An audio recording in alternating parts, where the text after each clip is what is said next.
24 глава Кагурабачи заставляет главного героя сломить свои идеалы. Неужели Тихира готов пойти на жертвы и смириться со смертью людей для того, чтобы добиться победы в этом сражении? Насколько же ужасающая сила катаны истинного удара, что это заставляет ГГ поступить подобным образом. Ну а также напоминаю, что почитать свою любимую мангу, манхуа, вы сможете на remanga.org. Здорово, ребятки анимешники, у микрофона Зик. А вот ребята, которые оставили свой коммент под прошлым роликом.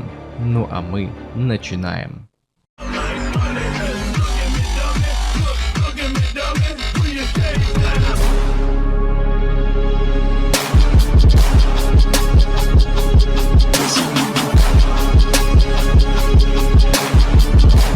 В прошлой главе Сиба четко дал нам понять, что сражаться с Сазанами Кьорой и отрядом магов Тоу им нет никакого смысла, поскольку противник даже ценой собственной жизни не отдал бы им магическую катану. К тому же сам Кьора и отряд Тоу был серьезно настроен на предстоящую битву, ибо по его оценке их боевого потенциала и мощи будет вполне достаточно для того, чтобы противостоять владельцу магического меча. А еще у него выдалась прекрасная возможность заполучить и 7-й магический меч, даже если ценой этого будет гибель его собственных детей, поскольку Сазанами Кьора был твердо уверен, что на собственной территории охотниками являются именно они, а их незваные гости всего лишь легкая добыча, забредшая на верную смерть. Поэтому из-за невыгодного положения Сиба хотел как можно скорее телепортироваться на базу, но Тихира отказывается и тут же активирует технику Нисики. Главный герой все же решил сражаться, и на это у него было несколько причин. Первое, это потому что госорганизация Комунаби собирается принять участие в аукционе Ракудзачи и выкупить катану истинный удар. А так как с финансированием у них нет проблем, то по словам Сибы, как только начнется борьба за этот магический клинок, можно считать, что он уже будет в руках Комунаби. К тому же у госорганизации есть владелец этого клинка, связанный с ним контрактом жизни и смерти, так что они в теории смогут даже воспользоваться силой истинного удара. А вторая причина была связана с его прошлым, ведь по словам Кунисиги, эта магическая катана была особенная даже среди остальных магических катан. Сущность истинного удара настолько жуткая, что отец главного героя поклялся никогда не отдавать его в чужие руки.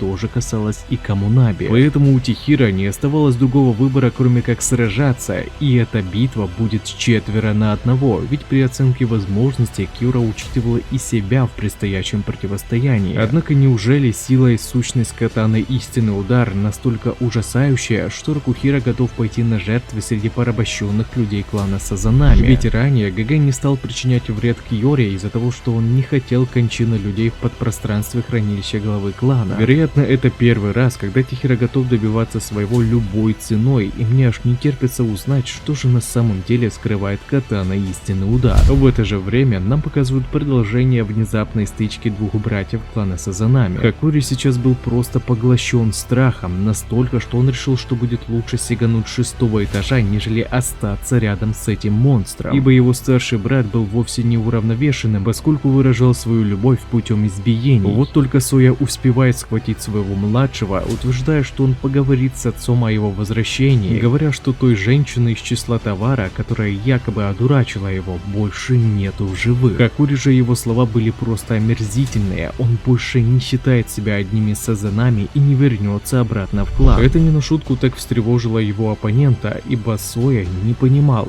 младший брат ведь никогда не спорил с ним, и почему он снова пытается уйти из семьи. Но тут его высказывание прерывает Хинао, которая явно пришла сюда не для того, чтобы передать зонтик, поскольку небо было почти ясное, а для того, чтобы спасти их нового товарища. Соя же, как истинный яндере, посчитал, что эта девушка тоже одурачила его, а раз так, тогда он убьет ее, чтобы вернуть своего брата. Хакури пытается помешать ему, но Соя одним движением опрокидывает его и тут же со слезами на глазах наносит удар в голову. Однако даже так, из последних сил Хакури пробует остановить своего брата, говоря, что Хинао здесь вовсе ни при чем, что в общем-то не сильно изменило мнение этого психа. Вот только тут появляется Сиба и в сию же секунду прописывает противнику в челюсть, после чего, схватив его, Сиба телепортируется в пространство над городом, чтобы исключить любую возможность навредить их ценному информатору. Ну а появился здесь Сиба неспроста, ведь ребята приняли меры предосторожности на случай, если к ним вновь нагрянут противники. И в тот момент, когда Хинао предлагала Хакури зонтик, она незаметно набрала себе и тут же сбросила вызов, тем самым дав понять, что они в опасности. Что же, следующая глава обещает быть очень интересной, ибо нам впервые покажут бой Сибы против кого-то действительно сильного, поскольку, по его словам, отряд Тоу должен быть на порядок сильнее тех магов, подчиняющихся Соджо. К тому же нас еще ожидает бой Тихира против 4 Сазанами, где главный герой готов выложиться на полную, дабы вернуть катану истинный удар любой ценой. И также не забывайте, что почитать свою любимую мангу и не только, вы сможете на remanga.org.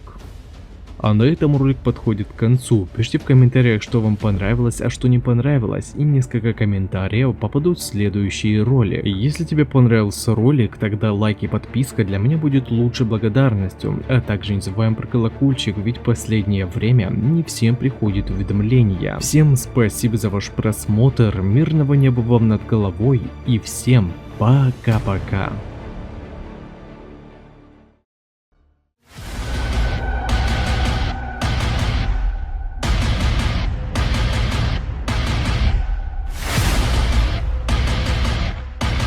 Tiraram suas 6 espadas mágicas, mas não conheciam a 7ª. Eu vou matar cada mago negro e recuperar as espadas do meu pai. Tentem.